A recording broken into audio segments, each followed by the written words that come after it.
Today's Friday, October 14th, 2022. It's 9:27 in the morning. I'm here in the office. Purposefully not recording my face right now because, quite honestly, I just don't like how I look at the moment. And I don't want to see my face, but I want to make a video. So I am just recording the wall, my paintings, my dad, my grandpa, and me.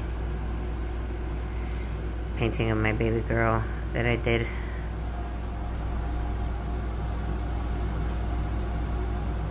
Well, not a painting, just a drawing.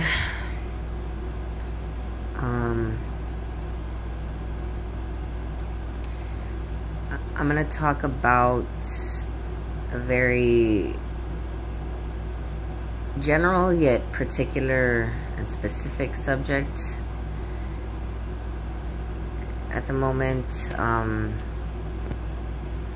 It's specific in the sense that it has to do with generational trauma, basically, and it's general in the sense that it's tying history to the present and the future, and showing how generational trauma affects our present moment. Because a lot of people tend to think that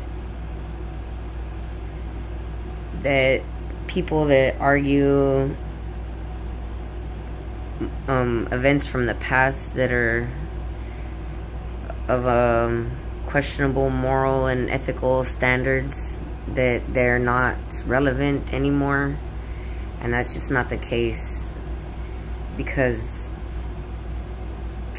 I'll take, for example, slavery.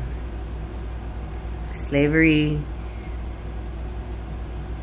was over, or legally anyways, was over in the 60s. I think that's when they passed, like, they allowed black people to vote and stuff. I think during that time, slavery might have ended before then, actually.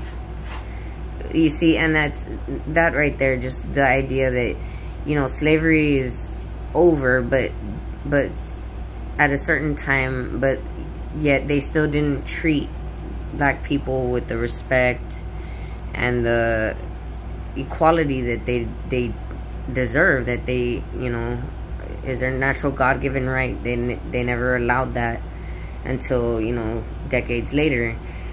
So there's like this ripple effect of a type of energy that exists within the structures of law and order, and within the undertones and the, you know, just the everyday social construct of society. And in that ripple effect is where you find a lot of the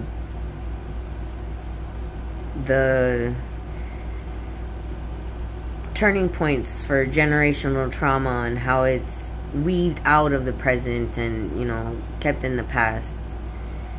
And for example, let's say for slavery, black people, I'll stick with that example. They didn't have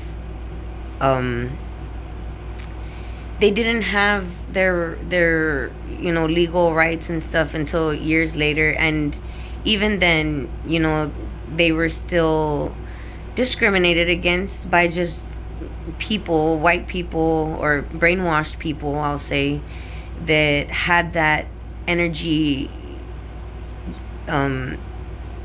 just thrown into their entire family, like throughout their childhood, throughout their histories. You know, they had these families of racist people that they lived with, and that they, you know, had conversations with and heard conversations from, and, you know, they carried that energy with them still. So despite the law being a certain way already, they're still carrying that energy. And allowing negative experiences for black people to manifest in a present time when it's not supposed to be happening anymore. And that still happens to this very day. Not as excessively as it did back in the 60s or 70s, mind you, but it still happens to this very day. Everywhere, all over the place, on subtle scales. You know, now it's mostly people that are passive aggressive about it, you know, because they still carry that energy, but they're just not embodying it as much. They're not, you know, showing it as much out to the general public like they used to, because they don't feel comfortable doing that anymore, because the world has changed and people are different and not allowing themselves to be victims the way they used to in the past.